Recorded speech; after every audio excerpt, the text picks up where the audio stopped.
Yesterday we discussed little on 16th stanza.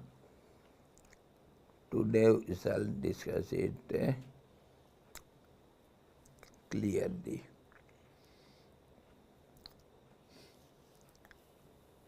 Chaturvidha bhajante mam janaha sukritinor arto jigyansurartharthi ज्ञानी च भरतर्षभ.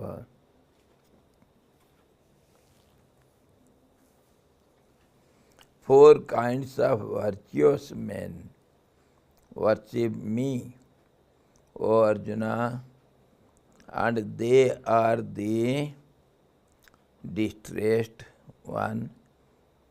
Second, the seeker of knowledge, the seeker of wealth, and the wise.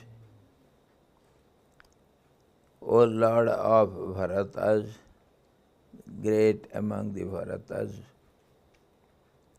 Bharata is dynasty.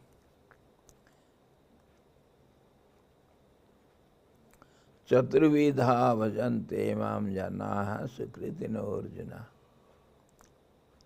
Sukrit, virtuous people. They are of four kinds. One is distressed, other is artharthi, one who wants something, and third is the seeker who wants to know about the God, and the fourth is wise who knows God. In this way, four kinds of people, they worship me. The distressed is he who is suffering from a chronic and incurable disease. He whose life is in jeopardy on account of earthquake, volcanic eruptions, thunder, attack by a dacoit or enemy or tiger, etc., whose life is just at the nick of the moment. Out of fear of life, to save the life, he goes to Lord. The first is distressed,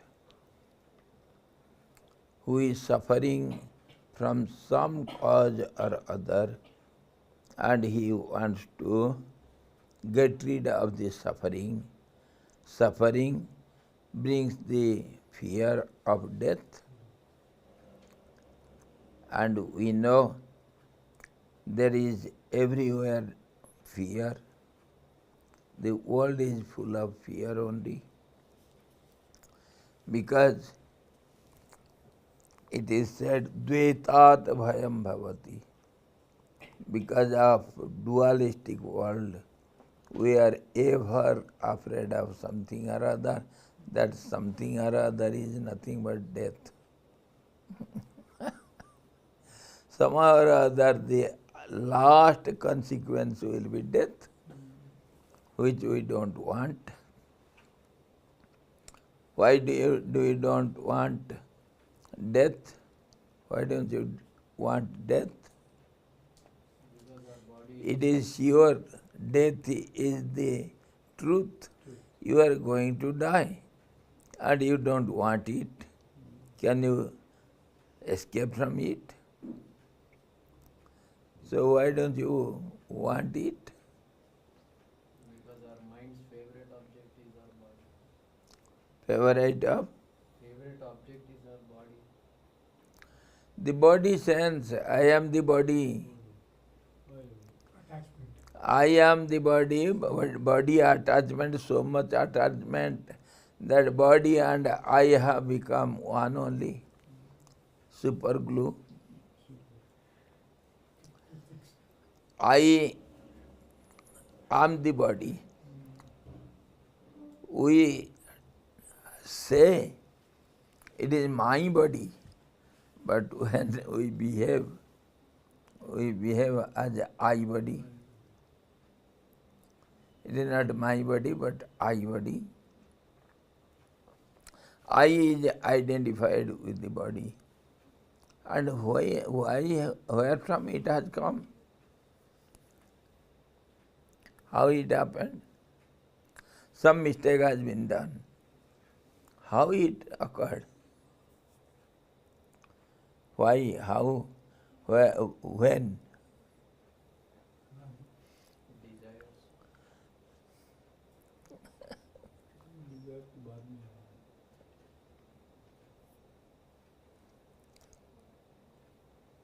Come on. Where from this body sense overpowered us? Ego, of course, somewhat. I, that I has forgotten its reality and it has accepted this body as I. But this body, this physical body was not with you in the beginning. Then how did you get this? Ego was, of course, before this body. This body was not there, but the subtle body was there.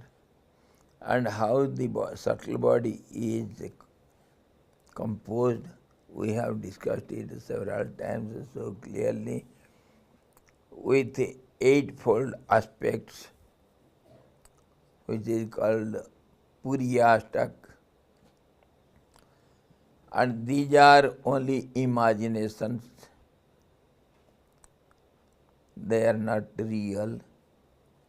Imagination, I, the I is the first. The first I forgot the I.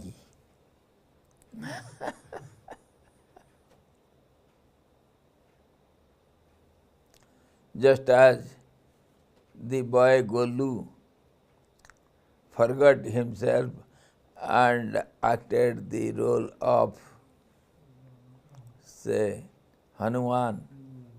Golu is a fatty boy.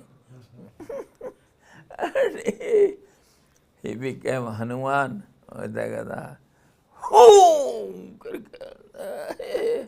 He will jump and do anything and everything when that gada, that mass is on his shoulder. I can't do anything. A false tail is attached to him. He jumps and shouts and does all sorts of nonsense. So this forgetfulness of itself, the reality forgets itself. Is it possible? The reality is awareness.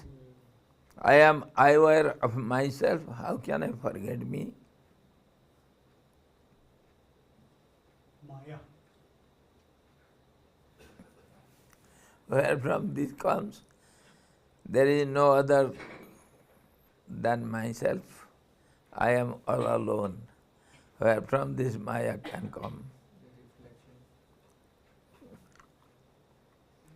The reflection. Reflection for where? How can it be?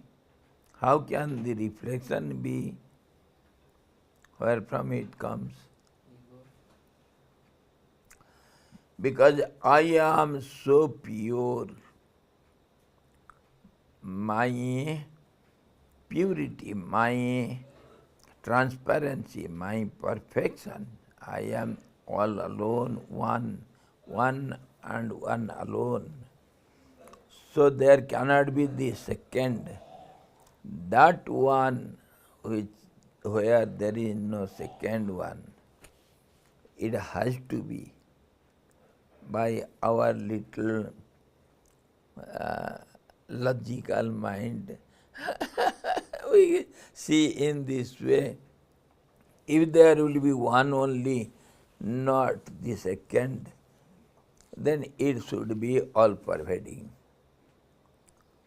And if it is all-pervading, then it has to know everything. And if it does know everything, then it will have control over everything. Little logic. So in this way, the absolute one has to be, it cannot escape from all these. It has to be omnipresent, omniscient and omnipotent. And these three qualities makes the perfection and transparency, purity, everything will be there only. All these qualities are the absolute qualities. They are not qualities really. The sense of all these qualities are not qualities. It is beyond qualities. This is how that transparency, that perfection, it makes something. Just as, for example, the transparent, this crystal, it holds everything within it. Whatever is there within it or without it.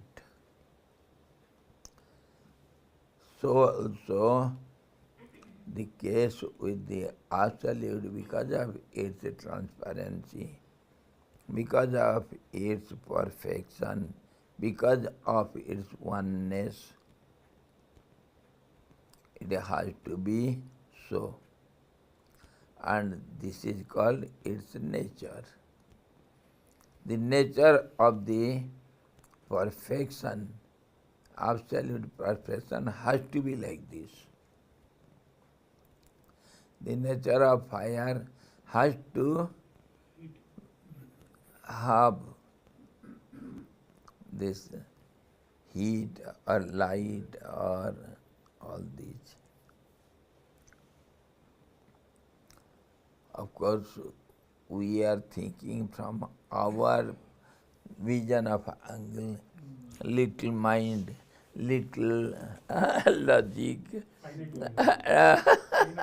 and we are always subject to dualism, relativity. So in this way only we can think, and we have heard from the great people that it is not under the limit of thinking. No speech, no mind, no time, no space, nothing can reach it. It is beyond everything. Whatever we think, it is not totally right. From our angle, we can judge this much only. We can argue this much only, not more than this. This is how, if at all I am there, my body is there. So in this way we have to think that the absolute, because of its absolutehood, it appears as something other than itself.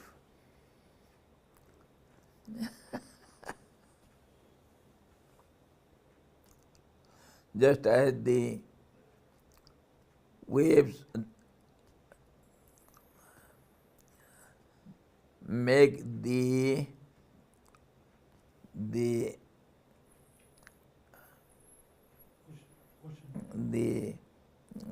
reflection of the sun or moon or something, the mountain near the water, the waves make the reflection something not steady, something wavery and indistinct because of its quality. Water quality is to wave.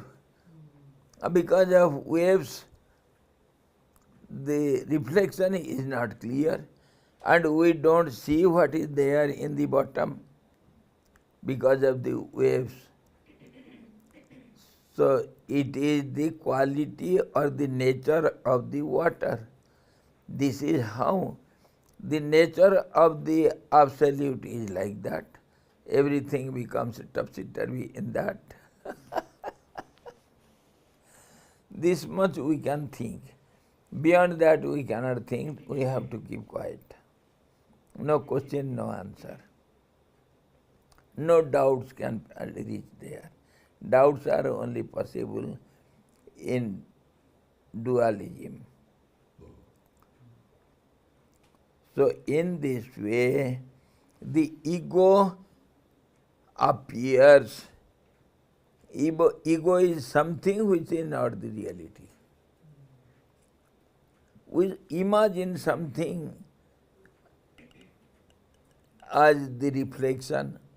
We imagine the reflection of the mountain near the water which is flittering and wavery, not clear, but yet we see something other than the water in water. Other than the water in the water. We know it is not the water. Some reflection is wavery, that is also not clear. One becomes many because of the unsteady surface of the water. This is how the absolute, we have to say in these words only, absolute forgets itself. If water will see the reflection of the water waves in it, those reflections will be something which is not that. In this way we can say something or imagine something which is not the reality. So let us accept it. So ego started. The ego means something other than what it is. Ego is something other than what it is in reality. So I am something other than myself. That is your body. Some accumulation, some wavery, some indistinct, some accumulations which changes every moment. Body is ever changing. In this way we have to solve our so-called problem which is not at all there. Let us accept the problem and accept the solution also. There is no other go. Now because of the fear, and if the body is there, so it has to change because it is changing object. So changing we don't want. That change we don't want, though we are subject to change. We don't want what we want, and we don't want what we are. This is the problem, the eternal problem. Nobody has yet solved it. Only when you overlook it, it can be solved. When you get out of it somehow or other, then only it will be out of you. or else it will create problem. Problem creates the problem. So now the fear comes because of the body, means the detachment from the body, so-called body, whether it is the gross body, but when the gross body is gone, we are not always aware of our subtle body, which is something better reality than so-called reality. Better reality, we can say what else? Subtle body. But the most difficult job is when we get rid of this subtle body. Somehow or other, if at all it comes, one among crores or millions or billions. If at all we can get rid of that subtle body, and even then that causal body also is waiting to embrace you. It is so difficult to get out of the clutches of gross body. The subtle body is relatively eternal. Relatively eternal, it is indestructible. That's why I am telling relatively. And that causal body also like that. When you are there, your presence will be there. Presence is a problem for us. Because of my presence, many things happens which I don't know. Presence or absence? Absence also still more dangerous. And these two we cannot get rid out of. So problems and problems. If you can keep quiet, then only all these problems will go. As long as we want to solve these problems, there is no solution, eternal solution for it. Momentary solutions are there. This way, the Artha when is in the last moment of departure from this gross body, generally, and one who wants to get rid of the subtle body, of course he will not be so Artha. He will have little discriminative power, then only it is possible. So from gross body, detachment from the gross body brings the fear and brings distress. And then where to go, what to do? We rely upon so many in this relative world because of the relationship with the gross body. Now gross body is going to be destroyed. So on whom you have to rely upon? Yes? The fear of detachment or the fear of pain occurred at the time of death. Same thing. Same thing. It is not different from pain because of detachment. When you snatch away the beautiful toy from the hands of the child, what happens? It feels pain. When the thorn is pricked to your body, that is also painful. And when it is taken out, that is also painful.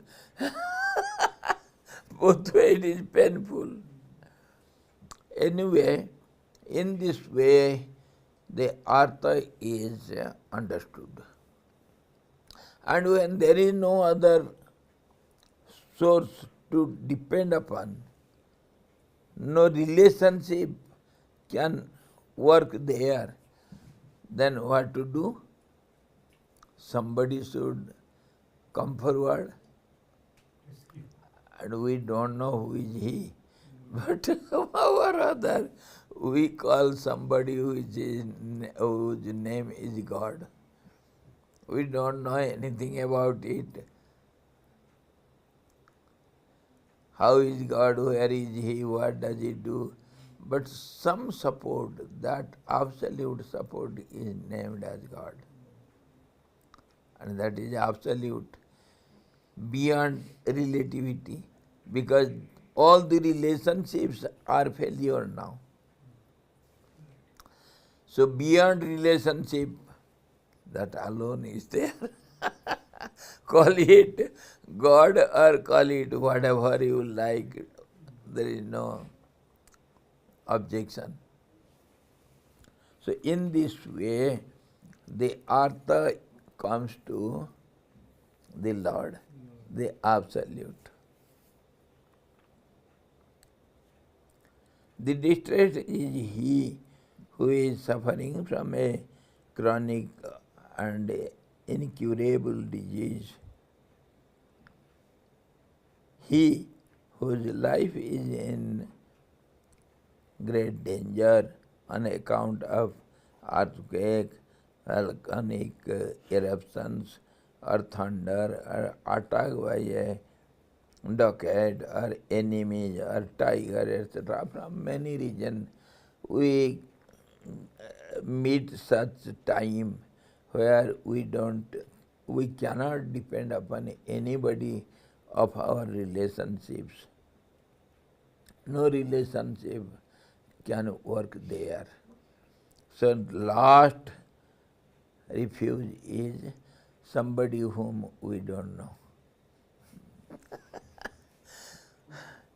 Aranyarudan, they say, when nobody is there in the forest, you are all alone and some tiger is before you to swallow you, what will you do?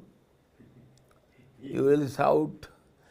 And oh, so koi hai, somebody is there, please come to my risk.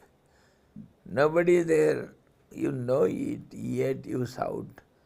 But if it is from your heart of hearts, somebody will come forward. That sound itself sometimes terrifies the tiger, and the tiger runs away. Somehow some help comes. That help comes from the Absolute, whom we know nothing about. In this way, the distress, they come to me. When the bright example, Draupadi,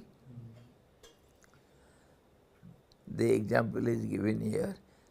When Draupadi and Gajendra also, we have heard the story of Gajaraj, the king of the elephants.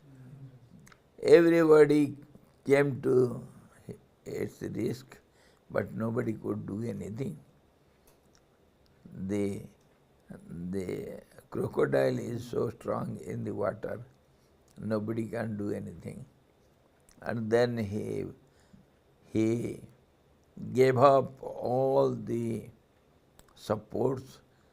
He depended on the Absolute, and Absolute came to his risk.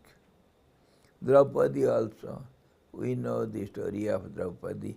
As long as she depended on herself, when others were failures, and in the end she was trying to hold the cloth on his body, that also found to be a failure. Then she shouted, "O Dwarkadhish, O Lord of Dwarika, please come to my risk."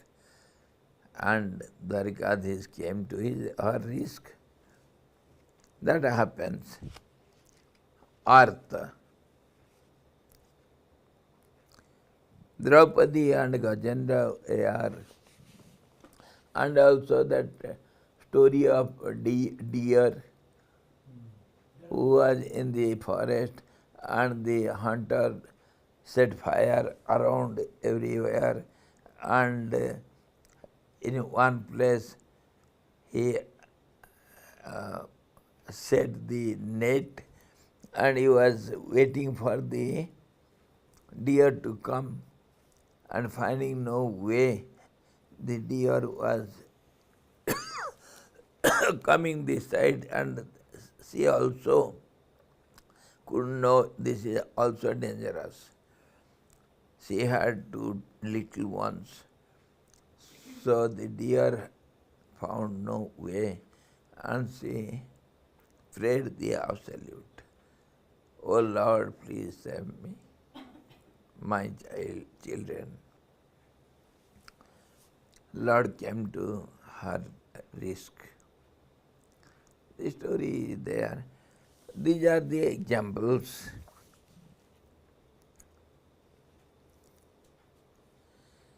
They worshipped the Lord.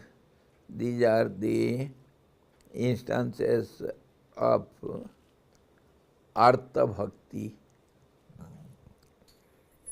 At that moment when we don't have any support in this relative world, then only we go to the Lord. That is the symptom of a artha, a distressed. Jigyansu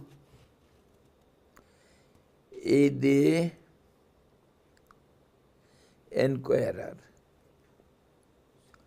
who really wants to know something about the God. So if he is sincere, then he will not rely upon any other source than one which is not known. Distress also shouts on God. He doesn't know what is God and where is he and how he will come to your risk, but yet he shouts God. Somebody, call it God or Allah or Akbar, what does it matter? Somebody whom we don't know. That is absolute. So Jigyansu is the inquirer. He is dissatisfied with the world when he has the strong disposition towards the world, then he will think of something else which can give him some solace. I cannot get anything what I want from this world, so I have to give up the support of the world and I have to go to somebody else whom I don't know, just as the distressed. So Jigyansu also, the seeker also goes to the Lord to know how are you, where are you, can you do something to me? On that basis only he wants to know this. Because I am troubled here. I cannot rely upon anyone here in this relative world. I am sure now somebody, "Oh God, how are you? Where are you? Please come to me." Abodh Balak, I am so ignorant. I don't know anything. I don't know how to call you, how to worship you, This way we pray. We don't know where are you, what are you, when are you, and what can you do. But yet, oh Lord, somebody, I pray you. This way, the seeker, sincere seeker, he always feels that sensual pleasure is not the highest form of happiness, and there is yet pure eternal bliss unmixed with grief and pain, which is to be found within. Janaka and Uddhava were devotees of this type. Janak, the king Janak, and Uddhava also, a great wise man. They are the true seekers. Seeker of wealth, artharthi. Why, how, who is artharthi? Artharthi, seeker of wealth, is he who craves for money, wife, children, position, name and fame. Sugriva, Vibhishana, Upamanyu and Dhruva were all devotees of this type. Artharthi, they want something which is not available to them in this world. What happened to Dhruva? He wanted to sit upon the lap of his father, which was denied by his stepmother. So finding no way, he goes to the mother and asks, why I am denied? I am also the son of my father. So somehow to deceive him, mother said, it is not written in your fate. Who writes the fate? God. Where does he live? He lives in a jungle. So that pricked to his mind. I shall go to the jungle and find out where is God, and I shall ask him why he didn't write my name, my fate, to sit in my father's lap. That's how he got God. And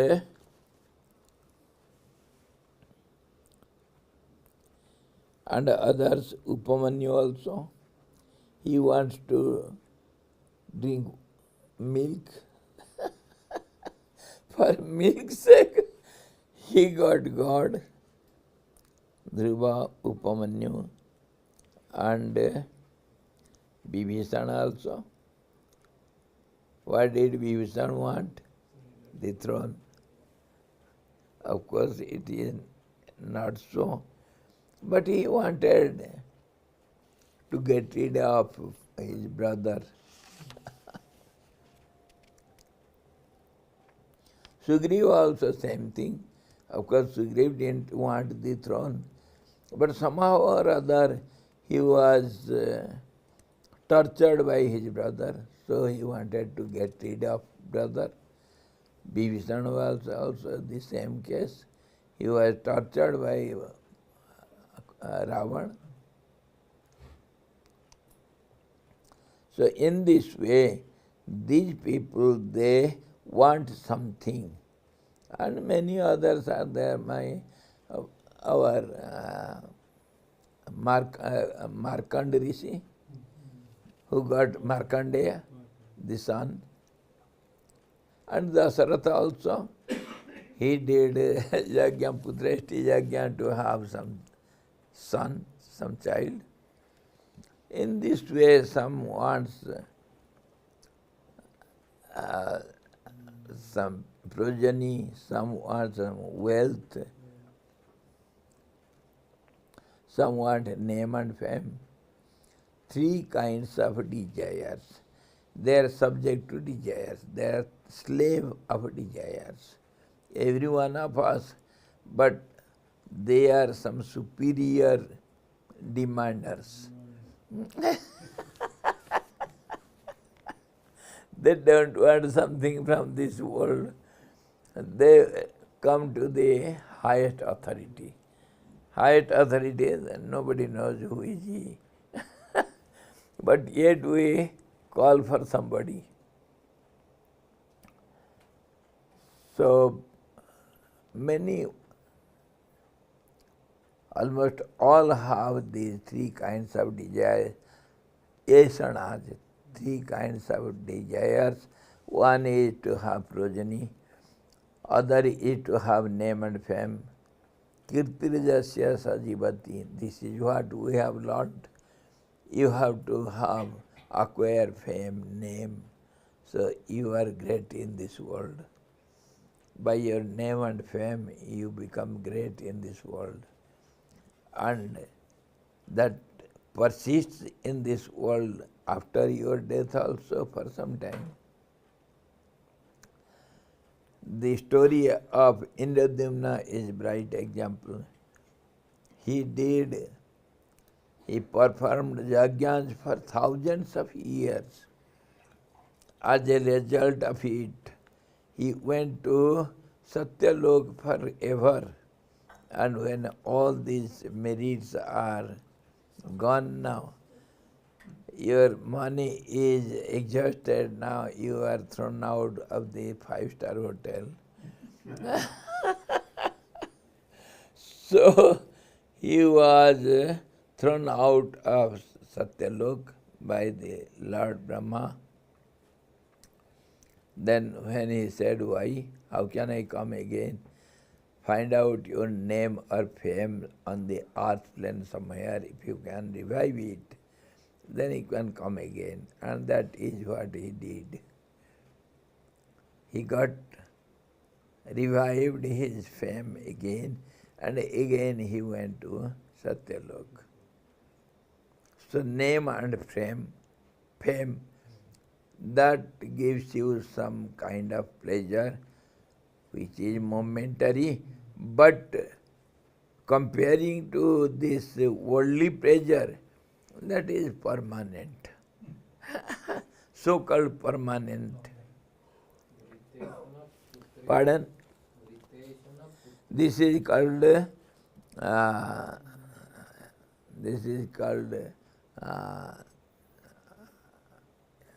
three kinds of desires. One is putresana, lokesana. This is called lokesana. I want to go to different higher realms of existence. I enjoy there.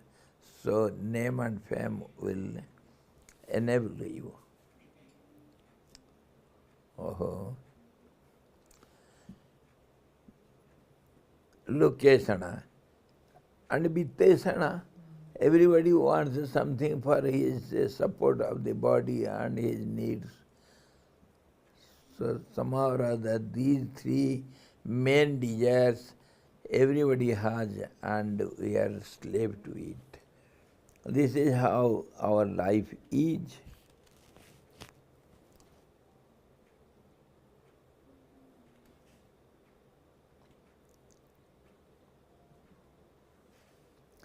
The wise, the fourth one, are the men of knowledge who have attained to self-illumination. Sukadev was a Jnani Bhakta from birth itself. And other, can you give another example? Prahlad. Prahlad, he knew God is all-pervading and ever-present at all time, by all means, everywhere he is present. That is what he proved to his father. Prahlad, Sukadev, they know God is omnipresent, omniscient, and omnipotent, present, so yes, so nothing they can do other than thinking of God. There is no other work for them. This is the only work to think of God. Full time. Full time job. 24 into 7.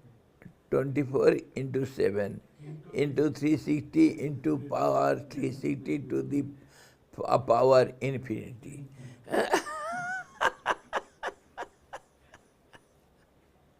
Eternally, he is one with God. He can do nothing other than thinking of God. This is how sometimes our great Guru Vasishtha also was doing austerities, means nothing he can do other than thinking of the Lord. He was always moored in the thought of Lord Shiva near Ganga bank, somewhere sitting for a long time. He was moored in the thought of Lord Shiva. Lord Shiva appeared before him. My dear child, what do you want? Why do you want anything? If you want, please ask me. I am pleased with you. So Vasishtha could ask one only boon. Oh Lord, if you are pleased on me, please tell me how to worship you. How you are worshipped.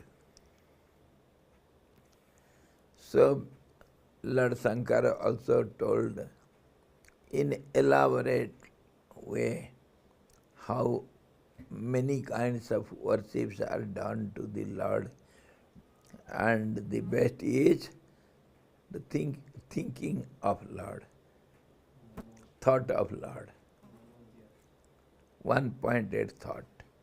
That is called meditation. Yogis meditate on him. Bhaktas think of him, and others, all these types of people, they think of him in different ways. Kansa also out of fear. No, not out of fear, but out of hatred. Hatred and fear both. Kansa, Shishupala. Shishupal was because of jealousy and hatred. And Ravana because of enmity. Thought of the Lord constantly on account of fear and hatred. Vaira Bhakti. Vaira Bhakti. Enmity. Or thinking of Lord in negative way. What happens? Hiranyakashipu also, out of enmity. Of course, his ego made so. I am the Lord. Who can be the other Lord? Hence, they are also regarded as devotees. Vaira Bhakti. What happens? By abusing Lord out of enmity or hatred or fear, all these negative qualities, when it reaches its climax, mind gets one-pointed. Just as your mind is one-pointed in deep sleep also, it enters into samadhi state, but it is negative. It will not serve our purpose. But here, because Lord is neither negative nor positive, so if you think of Lord by any means, whether it is positive or negative, that is the absolute, so it will do the needful. It will give you shelter. Yes. Deep sleep mind is merged, absent. Absent means one-pointed.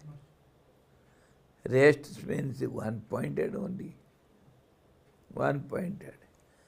But it is not aware of itself, whereas in meditation you are aware of yourself. So that is the difference only. But there is the same climax, one-pointedness.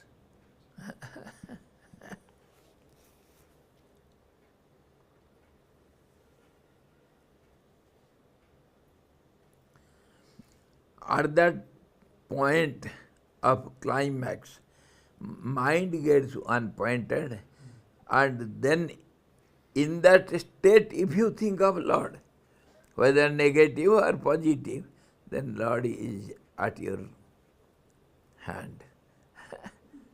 What happened to Putana? Lord gave him mukti, gave her mukti, and others are also Aghasur, Dhenukasur, and so many Bakasur, so many. But Lord was so kind to take them into, into his abode. Somehow or other they thought of Lord. That is what he needed. Let it be by any means.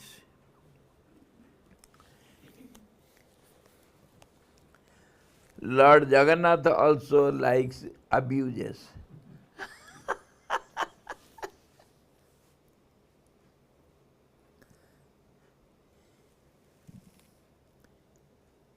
He devoted to God, whatever be devoted to God, whatever be your motive. Devotion will purify the motive in the course of time, in due course. Anyway, you have to think of Lord. What happened to Ratnakar, who became Valmiki? He didn't know what is God, how is he, where is he, nothing he knew. He could not even chant the name of God. He chanted something else, but that one-pointed thought made him all-knower. One-pointed thought. Mara became Ram. That is not taken into consideration. That one-pointed mind and no-mindness, and that is where that is the abode of the Absolute.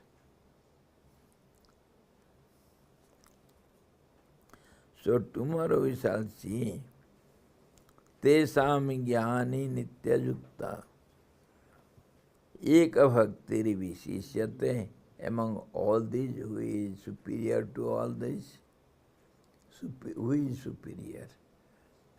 Who will be awarded as the first prize? Yoga Day.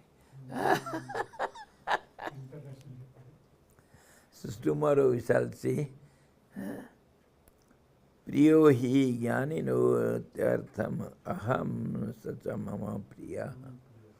Tomorrow we shall see who is most dear to Lord and who is superior among all these devotees. Why should we discuss all this? Why do we discuss all this? Because we are discussing Jnana-Vijnana, the knowledge and the real knowledge. So we have to have all these differences. Tomorrow we shall see. Hari Om Purnamadaha Purnamidam Purnat Purnamudachyate पूर्णस्य पूर्णमादाय पूर्णमेवावशिष्यते। ओम शांति शांति शांति। सद्गुरु भगवान की जय। सच्चिदानंद भगवान की जय। कृष्ण भगवान की जय। गीता माता की जय।